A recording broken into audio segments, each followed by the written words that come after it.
14 अगस्त 2024 को देश में निर्भया पार्ट 2 सामने आया।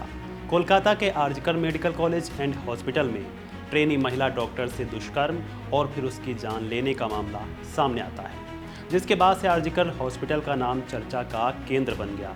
लेकिन शायद ही आपको पता हो कि इस हॉस्पिटल की क्या कहानी है। शायद ही आपको पता हो कि 1886 में स्थापित एशिया के इस पहले गैर सरकारी मेडिकल कॉलेज का क्या इतिहास है और उसका स्वास्थ्य प्रणाली में कितना बड़ा योगदान है। इस वीडियो में बात करेंगे पश्चिम बंगाल के कोलकाता के RG Kar medical college and hospital की। नमस्कार, मैं हूं अतुल कुमार और आप देख रहे हैं वन इंडिया हिंदी। इस मेडिकल कॉलेज की स्थापना सन 1886 में डॉक्टर राधा गोविंद कर ने की थी, जिनके ही नाम पर इसका नाम पड़ा। डॉक्टर आरजीकर संस्थान के पहले सचिव थे और 1918 में अपने देहावसान तक वह इस पद पर बने रहे। ये संस्थान काफ़ी लंबे समय से पश्चिम बंगाल की स्वास्थ्य प्रणाली की आधारशिला रहा है। इस कॉलेज के इतिहास को जानने के लिए हमें चलना होगा साल 1852 में, जब डॉक्टर कर का ब्रिटिश शासन में जन्म होता है। बंगाल मेडिकल कॉलेज से चिकित्सा की शिक्षा के बाद कर स्नातक होने के बाद वे आगे की पढ़ाई के लिए इंग्लैंड के एडिनबर्ग चले गए और 1886 में मेडिकल कॉलेज की डिग्री लेकर वापस लौटे। वापसी के बाद उन्हें महसूस हुआ कि औपनिवेशिक संस्कृति लोगों के लिए मौजूदा मेडिकल स्कूलों का लाभ उठाने में एक बहुत बड़ी बाधा है।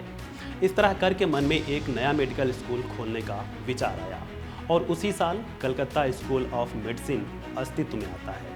द टेलीग्राफ ने इसको लेकर एक रिपोर्ट में बताया है कि साल 1898 में कॉलेज की इमारत के निर्माण के लिए 12,000 रुपये में बेलगाविया में लगभग 4 एकड़ जमीन खरीदी गई थी, जिसके 4 साल बाद 1902 में तत्कालीन गवर्नर लॉर्ड वुडबर्न ने 30 बिस्तरों वाली एक मंजिला अस्पताल की इमारत का उद्घाटन किया, जिसका नाम ब्रिटिश के शाही राजकुमार अल्बर्ट विक्टर के नाम पर रखा गया था।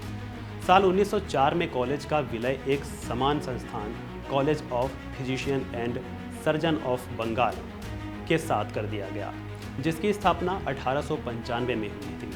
कलकत्ता स्कूल ऑफ मेडिसिन अंततः 1916 में बेलगाछिया मेडिकल कॉलेज बन गया।